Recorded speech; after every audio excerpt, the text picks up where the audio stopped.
Oke guys, welcome back to Gnosis alias Cakradiva dalam pembahasan alur cerita Perfect Code 1 Misi G episode ke-179.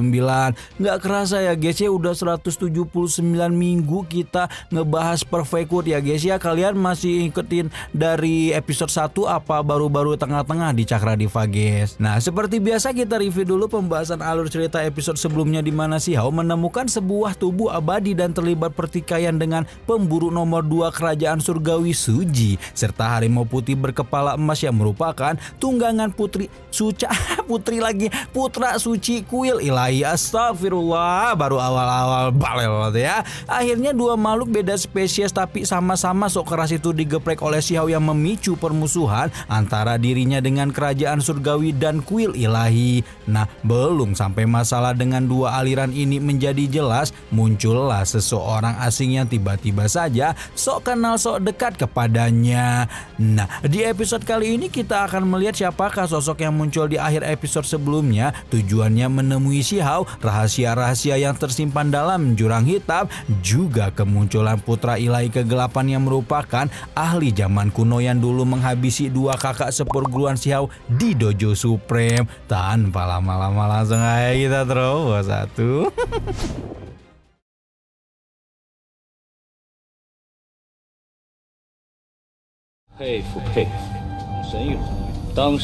Nah, sementara orang asing bernama Long Yu yang sok kenal sok dekat itu muncul di depan si Hao, ada dua orang di tempat lain di mana salah satunya merupakan guru Long Yu yang dengan sengaja mengirim muridnya untuk mendekati si Hao alias Huang. Guru Long Yu yang bernama Jundao itu tampaknya berkoalisi dengan putra dewa kegelapan untuk nantinya sama-sama menikmati tubuh abadi Huang setelah si Raja Iblis menjadi lengah. Nah, sementara Jundao udah pede bisa menghasut si Hao dan menyerang pada waktunya, si putra dewa kegelapan alias Duo Genji itu berkata jika Huang mengetahui identitasnya, maka pemuda itu pasti akan menjadi waspada, yang membuat Jundao auto bengong bertinyi-tinyi. Apa hubungan antara Huang dengan Duo Genji? Sementara itu di kota makam, sesuai dengan instruksi Jundao, Long Yu mulai mepetin si Hao dengan menceritakan bagaimana Ning Chuan mulai mengumpulkan pasukan untuk membalas Huang, dan entah sudah berapa banyak ahli yang telah Raja 6 Mahkota itu kumpulkan. Sebaliknya, alih-alih bergabung dengan Ning Chuan, gurunya alias Jundao bersedia membantu si Hao bersama dengan Duo Genji. Si Hao menggoyangkan cangkir tehnya sangat tenang ketika berkata bahwa dia belum pernah bertemu dengan Jundao dan bertanya-tanya kenapa guru Long Yu itu ingin membantunya. Long Yu berusaha untuk berbicara sebaik mungkin ketika menjelaskan bahwa Jundao sangat mengagumi bakat Huang dan keduanya juga tertarik untuk mempelajari tubuh abadi yang pemuda itu miliki. Ya mana tahu nanti bisa ketularan gitu kan. Sekali lagi si Hao masih menunjukkan temperamen yang tenang dan tidak tersentuh, sementara Tain Yutu justru ngomel-ngomel ketika mulai menuduh Long Yu dan gurunya sebenar-benarnya hanya mengincar tubuh abadi si Hao. Namun tanpa ragu sama sekali, si Hao justru menerima tawaran Long Yu, berkata jika Jundao dan Duo Genji juga bisa menemuinya kapan saja, yang membuat Long Yu auto kegirangan sebelum akhirnya pamit undur diri. Sepeninggalan Long Yu, Tain Yutu masih sempat ngomel-ngomel di dekat daun jendela, sementara King Yi justru fokus menggali informasi dari lakinya dan menanyakan kepada si Hao kenapa dia menerima tawaran yang jelas-jelas tampak tidak cocok untuknya. Ketika itulah baru si Hao menjelaskan bahwa teman Jundao yang bernama Duo Genji sebenarnya menyimpan utang sakit hati atas Dojo Supreme. Hal ini disebabkan karena pada masa lampau, sang putra kegelapan itu pernah bergabung dengan sekelompok jenius alam atas untuk menyerang Dojo Supreme, dan dua seniornya yang gagah berani itu menyambut pengepungan tanpa gentar. Namun dihadapkan dengan sekelompok jenius jelas bukanlah suatu keuntungan, dan akhirnya dua senior pun ditindas dengan begitu kejam. Oke, sekarang kita pindah tempat ke jurang hitam yang dikenal sebagai kolisi lokasi banyak harta berharga di dalamnya. Harta itu akan diputar dalam transaksi jual beli bersama suku jiwa 8 lengan, dan oleh karenanya banyak orang yang dengan nekat masuk ke dalam jurang untuk mencari harta.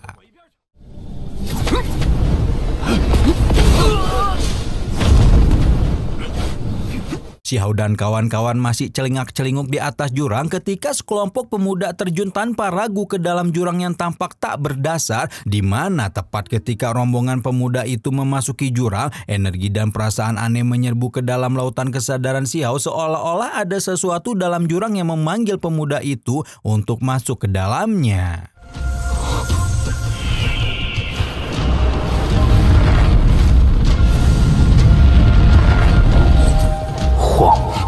Setelah menerima panggilan tersebut, Xiao pun tidak ragu sama sekali untuk masuk ke dalam jurang dan meminta teman-temannya yang khawatir untuk menunggu di atas sampai dia kembali. Tidak ada yang dilihat Xiao kecuali gunung-gunung stalaktit dan stalagmit memenuhi gua sepanjang jalannya memasuki jurang, sebelum kemudian pemuda itu melihat sebuah serpihan bintang yang merupakan batu spiritual dengan kekuatan setara ketua sekte. Namun ketika Xiao berusaha untuk mengambil salah satu di antaranya, seluruh serpihan bintang yang ada di dinding gua bereaksi sebelum kemudian sama-sama menyerbu ke arah Xiao seolah memberi pembalasan.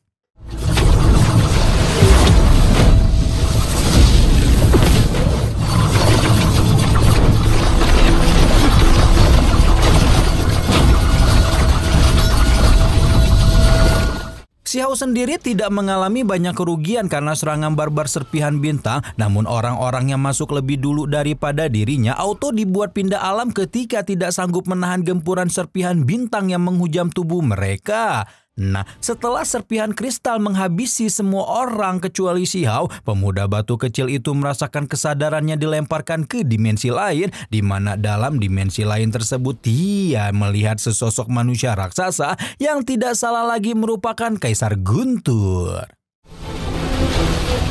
Tidak menunggu lama setelah melihat kemunculan Kaisar Guntur yang adiknya si Bambang, Xiao mampu merasakan bahwa dimensi itu menyimpan sisa-sisa kekuatan Guntur, di mana sisa-sisa kekuatan Guntur itu segera menyatu dengan armor Dewa Guntur miliknya.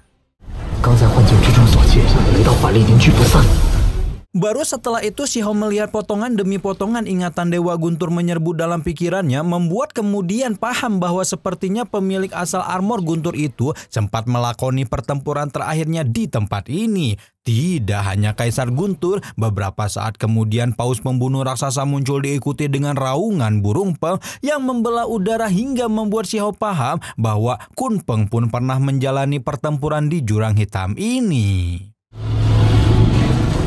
Begitu banyak ahli meninggalkan jejak pertarungan jelas membuat Xiao penasaran tempat macam apa jurang hitam ini. Namun belum sampai Xiao berhasil mencerna semua informasi, sosok yang sebelumnya memanggil Xiao kembali muncul dan meminta pemuda itu untuk bersama dengannya. Sementara pertemuan dengan si sosok hitam berlalu begitu saja, Xiao akhirnya mencapai dasar jurang dan menemukan cukup banyak harta karun berharga di dalamnya. Berhubung ada rezeki nomplok, Xiao pun tanpa ragu mengambil seluruhnya sebelum kemudian melanjutkan eksplorasi dasar jurang. Xiao menemukan beberapa simbol aneh di dinding dasar jurang, dan ketika berusaha menyentuhnya ingatan lain menyeruak dalam pikirannya, di mana pikiran yang kali ini membuat Xiao sangat terbagong melihat bahwa Dewi Pelindung yang sudah seperti orang tuanya sendiri alias Dewi Willow juga meninggalkan jejak pertarungan di jurang hitam.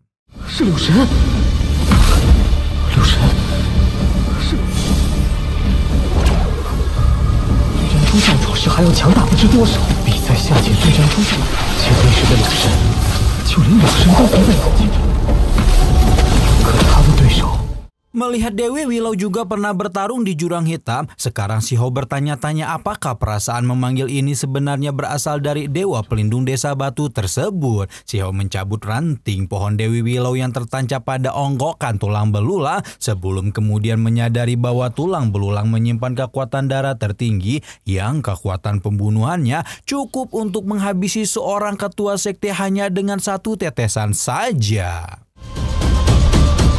Tepat ketika ranting dicabut, darah itu kemudian menggumpal sebelum membentuk beberapa bayangan manusia berdarah yang tanpa babi bu menyerbu ke arah Xiao, membuat pemuda batu kecil yang niatnya cuma jalan-jalan santai itu malah terlibat dalam pertarungan.